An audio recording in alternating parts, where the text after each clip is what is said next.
guys, in today's video I will be showing you how to fix Twitch alerts not working problem. So the answer is easy, just go to the settings and then scroll down to the apps section.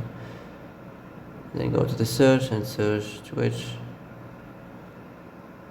And then go to the storage and here you will find this clear cache option, click on it. Now you can go check it if it worked, and if it didn't you can try to restart your phone or turn the Wi-Fi off and on, or the Bluetooth or the airplane mode. Also you can try to clear data, but be careful. If you clear data, all this application's data will be deleted. This includes all files, the settings, the accounts, the databases, etc. So be careful if you want to clear your data.